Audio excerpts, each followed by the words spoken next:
जी महाराज की, संत शिरोमणि समनदास जी महाराज की, आज के महान सत्संग की, अपने माता पिता की, बाबा साहेब सतनाम सतगुरु। गुरु प्रेमियों, बड़ा खुशी का समय है। क्यों? कारण क्या है? कारण बहुत गहन कारण है, जिसको संत शिरोमणि गुरु रविदास जी महाराज ने भी दर्शाया कि रविदास मदिरा क्या पीजिए जो चढ़े और उतराए, नाम अमीर रस पीजिए जो चढ़े कभी ना उतराए। इंसान सुबह को दारू पी लेता है, वो सुबह उतर जाती है, वो शाम को पीता है, वो सुबह उतर जाती है। लेकिन मालिक के नाम का नशा एक बार अगर चढ़ जाए तो जीवन में कभी नहीं उतरता। प्रभु प्रेम में नशा जो दुनिया में कहीं मिल ना पाए, चढ़े नाम की खुमारी मस्तो मस्त बनाए। जब नाम की खुमारी चढ़ जाती है तो इंसान को मस्त बना देती है। और वो चीजें कहां पर आकर के टिकती है? वो चीजें संस्कार पर आकर टिकती है। अगर हमारे बड़ों के संस्कार अच्छे हैं तो छोटों के संस्कार खुद पर खुद अच्छे हो जाते हैं। इस सत्संग पंडाल में जो हमारा हाल है, जहां पर खाना खा रहे थे, बच्चे शोर कर रहे हैं, भाग रहे हैं, हुड़दंग मचा रहे हैं, इनसे संस्कारों का पता चलता है। हम किस कुल से हैं, किस गोत्र से हैं, किन संतों को मानने वाले हैं, किन महापुरुषों को मानते हैं। लेकिन महापुरुषों ने कहा है कि जो लोग, जो समाज अपने इतिहास को नहीं जानता, वो जीने के लिए भले जिए जाएं, लेकिन जीने का उसे अधिकार नहीं है। कुंजपरा से शोभा यात्रा चली, कितने लोग साथ थे? नाम मात्र ही साथ थे। क्यों? क्योंकि ने अपने महापुरुषों का नहीं पता। मणि मसाणी शीतला भैरव भूत हनुमंत, वे सतगुरु से न्यारे रहे जो इनको पूजन। एक समय रहा जब आप लोगों को शिक्षा का अधिकार नहीं था, भजन भक्ति का अधिकार नहीं था। अगर भजन सुनते थे, कानों में रांग डाल दिया जाता था, उच्चारण करते थे तो जीवा काट दी जाती थी। लेकिन आज भी वो प्रथा हमने नहीं छोड़ी। अगर इस समाज की मात्र शक्ति सुधर जाए तो पूरा समाज एक दिन में सुधर जाता है। क्योंकि इनके मन का वहम, इनके मन की व्याकुलता, इनके मन की चंचलता कभी मिटती नहीं है। और जिनके मन की चंचलता मिट जाती है, उनका जीवन सफल हो जाता है। और हम सत्संग में क्यों आते हैं? हम सत्संग में इसलिए आते हैं नए विचारों को धारण करने के लिए, कि जब इंसान के जीवन पर विचारधाराओं का प्रभाव पड़ता है तो इंसान के जीवन की विचारधाराएं बदलने लगती हैं। और हम सत्संग जैसी महान गंगा में अपने विचार बदलने के लिए आते हैं। इस सत्संग पंडाल में ऐसे कितने नौजवान साथी हैं, पुरुष वर्ग है, जिन्होंने सतगुरु महाराज के नाम की शपथ ले रखी है। वो हाथ खड़ा कर ले जिन्होंने ले रखी है। जिन्होंने ले रखी है वो ही खड़ा करना, बहुत अच्छी बात है। लेकिन उनसे डबल मात्र शक्ति बैठी है जिनका हाथ ऊपर नहीं हुआ। क्यों? कारण क्या है? क्या डर है, क्या भय है, क्या शोक है?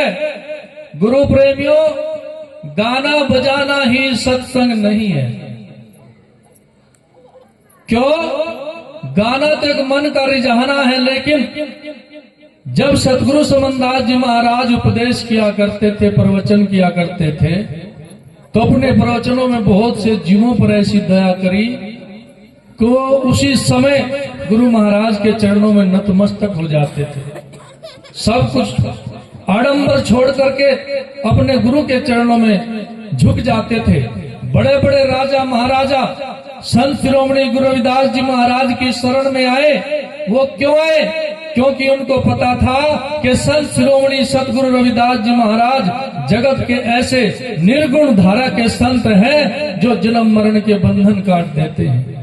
मीरा झाली, योगवती, सहजो सदना, नामदेव छिंपी, मंसूर मंसूरी, वाजिद पठान, शेख फरीद, धन्ना भगत, सदर कसाई, सिकंदर बादशाह, जिन्होंने सतगुरु रविदास जी महाराज की भक्ति का लोहा माना, उनको सरसों माना। लेकिन हम अपने संतों की बात नहीं मानते। अगर संतों की बात मानते तो समाज में आज ना तो दरिद्रता होती, ना गरीबी होती, ना लाचारी होती। लेकिन हमने अपने संतों को नहीं माना। हम किसको मानते हैं? इस भारत की उल्टी रीति, कदर नहीं इंसानों की, महापुरुषों का मान ना होता, पूजा हो शैतानों की। जिक्र सुनो उस ब्रह्मा का जिसे भगवान बताया, अपनी बेटी सत्यवती पर खुद ब्रह्मा ललचाया। पाप से बचने के लिए बेटी ने हिरण का रूप बनाया, हिरण का रूप बनाने पर भी जाए बेटी को सताया। ऐसा करने पर भी पदवी मिली भगवानों की। महापुरुषों का मान न होता, पूजा हो शैतानों की। लेकिन जब गुरु रविदास जी महाराज का जन्मोत्सव आता है, जगह जगह शोभा यात्राएं निकाली जाती है, शोभा यात्राओं पर पथराव किया जाता है, भरे बाजारों में रोकी जाती है। वो समाज जीने के लिए भले जिए जाए, लेकिन उन्हें जीने का हक अधिकार नहीं है। जिन संतों, महापुरुषों और गुरुओं की प्रतिमाओं को तोड़ दिया जाता है, खंडित कर दिया जाता है कुछ मनुवादी लोगों के द्वारा, जो रात के अंधेरे में जाकर ऐसे षड्यंत्र रचते हैं। लेकिन मैं बता देना चाहता हूं समाज को, क्योंकि महापुरुषों ने कहा है कि समाज में हाथी जैसा बल है। जब ये अपना बल प्रयोग करने लग जाता है तो उनके सामने कोई आकर के टिकता नहीं है। ये मातृ शक्ति बैठी है। मैंने देखा जब कोई बंदगी कर रहे थे, हमारी माताएं, कुछ लड़कियां थी, उनके सर पर चुन्नी नहीं थी और एक समय ऐसा रहा कि जब मातृशक्ति को कपड़े पहनने का अधिकार नहीं था, तो वो समय हमें किसने दिया? केरल की एक नगेली नाम की औरत हुई। उस समय छाती कर था, ब्रेस्ट कर। अगर कोई दलित समाज की औरत वस्त्र डाल लेती थी तो उससे छाती का कर लिया जाता था। बहुत गिनौने कर थे, बोलकर भी शर्म आती है। लेकिन उस औरत ने समझा कि हम भी सम्मान का जीवन जीना चाहते हैं, जैसे आपकी औरतें, स्त्रियां अच्छा जीवन जीना चाहती है, हम भी ऐसे सम्मान के साथ जीवन जीना चाहते हैं। लेकिन जब नगेली ने वस्त्र डाले तो पूरे मनुवादी समाज के अंदर क्रांति हो गई कि कैसे वस्त्र डाल लिए, तो ब्रेस्ट कर लेने के लिए घर चले जाते हैं। तो वहां पर क्या करती है नगेली? अपने दोनों सतनों को काट कर उसके हाथ पर रख देती। ये मेरा ब्रेस्ट कर है, ये मेरा छाती का कर है। पूरे दलित समाज में, आदि समाज में आक्रोश फैल जाता है। सबने हथियार उठा लिए, मनुवादी डर जाते हैं। फिर कहते हैं कि जैसे तुम्हारी माँ, बेटी, बहन रहना चाहती है, जैसे वस्त्र डालना चाहती है डाल ले। लेकिन आज शौक बन गया, फैशन बन गया। हम विवाह शादियों में जाते हैं, बहुत से अच्छे कार्यक्रमों में जाते हैं। अगर मंदिर में चले जाते हैं, जब कपड़ा नहीं सर पर रखने के लिए, चुन्नी नहीं, तो क्या रखेंगे? तो सजने धजने के बहुत से अवसर हैं। ऐसे स्थानों पर सिंपल ड्रेस में महापुरुषों ने भी कहा कि सिंपल लिविंग, हाई थिंकिंग, सादा जीवन और उच्च विचार। सादा जीवन किन्होंने जिया? संत शिरोमणि रविदास जी महाराज ने, बाबा साहेब अम्बेडकर ने, सदगुरु समनदास जी महाराज ने, जिन्होंने सारा जीवन इन टेंटों के नीचे बैठ बैठ कर समाज को जगाने के लिए लगा दिया। सतगुरु का नाम लिया ना भजी पराई बाणी, सारी रात बजाया तुम्बा गाई कौल कहानी। बात तुम्बे पर आ जाती है, अब सत्संगों से तुम्बे भी गायब होने लगे हैं। आज तुम्बा भी नहीं है। हम सारी रात, वो तो पता था कि ऊपर हमारे ही आएगी बात, लेकिन सारी रात आपको कोई भी ज्ञान विचार दर्शा दे, कोई भी बात दर्शा दे, बता दे, अगर कोई भी अच्छी बात आपके मन पर, दिल पर और दिमाग पर ना पड़ी तो सत्संग में आने से कोई लाभ नहीं है। आप अपना घर छोड़ करके आए, बच्चों को छोड़कर आए, किराया भाड़ा खर्च किया, क्यों किया? क्योंकि सत्संग आज से नहीं, सतगुरु समनदास जी महाराज ने 100 वर्षों तक बहुत प्रचार किया। क्यों? 100 वर्षों में 3 पीढ़ियां खत्म हो जाती हैं कि नहीं? आज भी अगर हमने कुछ नहीं सीखा तो जिन्होंने नाम नहीं लिया, शपथ नहीं ली, ऐसे कितने लोग हैं जो लेना चाहते हैं? अगर इस सत्संग का प्रभाव आज आपके ऊपर पड़ता है, क्योंकि संगत वही है जो दूसरे के विचारधाराओं को बदल दे, अच्छी विचारधारा उत्पन्न कर दे, वही संगत है। क्या आप नहीं चाहते कि आप लोगों के पाखंड छूटे? एक को मानो, एक को जानो, एक को पहचानो। जगह जगह धक्के खाने से कुछ नहीं बनता, क्योंकि यूनियन इज स्ट्रेंथ, एकता में सदा बल होता है। अगर हम लकड़ी के गट्ठड़ को एक एक लकड़ी करके तोड़ दे तो बड़ी आसानी से टूट जाती है। अगर उसी लकड़ी के गट्ठड़ को एक साथ तोड़ने की कोशिश करें तो बिल्कुल नहीं टूटती। उसी तरह समाज की एकता को बनाए रखें। संत शिरोमणि गुरु रविदास जी महाराज ने भी कहा है कि तुम मकतूल सफेद सपहियल, हम बपरे जस कीरा, सत्संगत मिल रहे माधो जैसे मधुप मखीरा। ऐ संसार के लोगों, जैसे मधुमक्खियां छाते पर लिपटी होती हैं, जब उनके साथ कोई छेड़खानी करता है तो मिलकर मुकाबला करती हैं, उनके साथ कोई पंगा नहीं लेता। उसी तरह गुरु महाराज भी कह रहे हैं कि तुम मखतूल सफेद सपैयल, हे सतगुरु महाराज, आप उस फूल के समान हैं और हम उस फूल के अंदर जो कीड़ा है उस कीड़े के समान है। आपने हम जैसे अज्ञानी लोगों को ज्ञान करा दिया है। आपकी संगत से हमारा जीवन सुधरने लगा है।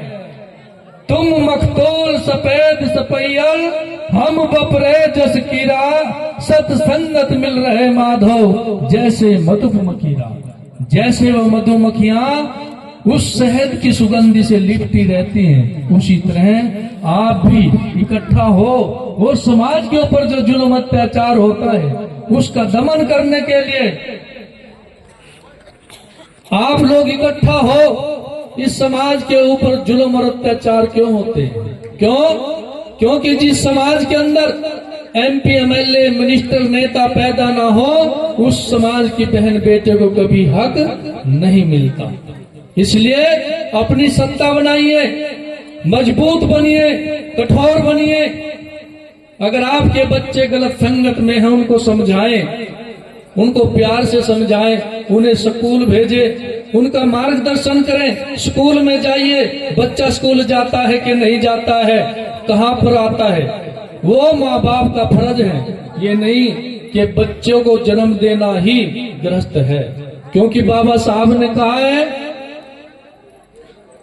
कि जो लोग अपने बच्चों को अपने से भी बढ़िया जीवन दे करके जाएंगे, उन्हीं का जीवन सफल है, उन्हीं की गृहस्थी सफल है। अब आपको देखना है कि आपने अपने बच्चों के जीवन स्तर को कितना ऊपर उठाया है और कितना उनको सुधारा है। कितने बच्चे काम को सीखते हैं, कितने बच्चे पढ़ लिख करके नौकरी पर जाते, कितना बच्चे अपना व्यापार और बिजनेस करते हैं। ये माँ बाप का कार्य होता है।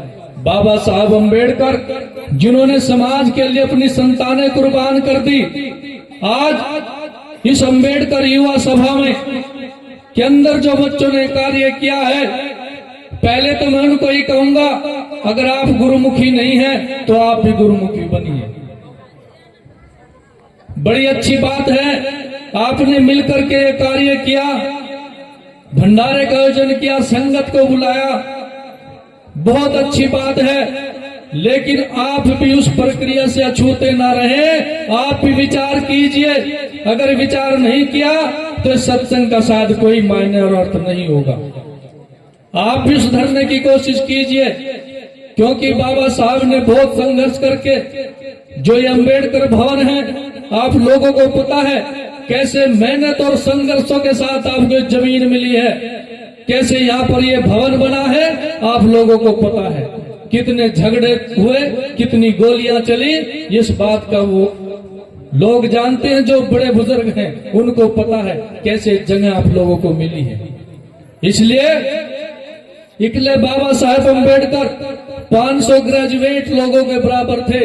आप लोग समझ सकते हैं कि 500 ग्रेजुएट लोग कैसे किसी के जीवन की विचारधाराओं को बदल देते, कैसे एक प्रदेश को चला सकते हैं। लेकिन उन्होंने कहा कि सबसे ज्यादा मेरे पढ़े लिखे लोगों ने मुझे धोखा दिया, क्योंकि जब बाबा साहब फॉरेन कंट्री गए, पढ़े लिखे उनके स्टेजू यूनिवर्सिटी में लगे हुए हैं, उन्होंने सोचा जब मैं इतना विद्वान हूँ, कुछ बच्चों को मैं भेज देता हूँ। कुछ वहीं पर सेटल हो गए, कुछ पास नहीं आए, बस उन 10 लोगों में से 1 या 2 बाबा साहब के पास आए। इसलिए जिस समाज में जन्मे हो, उस समाज के लिए कुछ न कुछ अच्छा कार्य किए। बाबा साहब के समय में दलित समाज का एक बच्चा डीएम बन जाता है, पूरे देश में रोष फैल जाता कि चमार का बच्चा कैसे डीएम बन गया। तो बाबा साहब ने उन्हें निमंत्रण भेजा कि हम उनसे मिलना चाहते हैं। तो उन्होंने सोचा कुछ चंदा लेना चाहते होंगे।